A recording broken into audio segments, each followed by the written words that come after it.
Good morning. Cindy here, and I am at my neighborhood HEB with some wonderful news. HEB is partnering with the Texas Native Plant Society. I'm going to get down here so you can see that.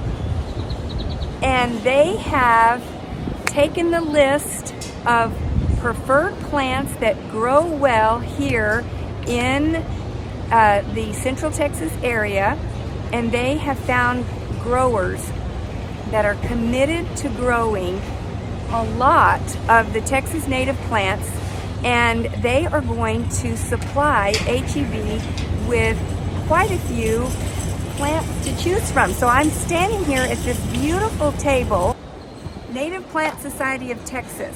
And if you go, if you just type that in, go to their website and you can print off the list of plants, native plants that will do well in our difficult soil. You know, most of us only have 4 to 6 inches of soil, and we run into limestone, and these plants don't mind that. They don't mind our drought. They don't mind the extreme heat. Actually, they love the sun. So if you could plant these kinds of things, you will be a much more successful gardener.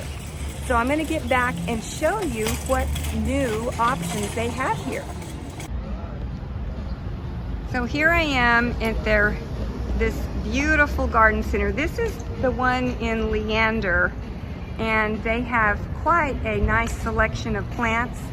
And this is the time right now to put in some new plants. Now that the temperatures have cooled, look at that beautiful pumpkin selection. Bring your kids and get a fun pumpkin picture. They have tons of mums, but they also have everything else we need to have a beautiful garden. So let me just give you a quick little look. And look at these prices, $6.97. Can you believe that? So grab a bunch of these. This is autumn sage. I used to know it as Salvia greggii, but this is just absolutely beautiful in the fall.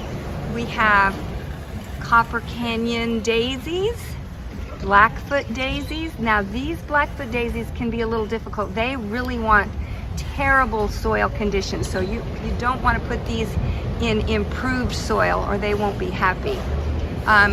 We have lots of the salvia. This is called the Henry Dulberg. I'm always showing you this at my house.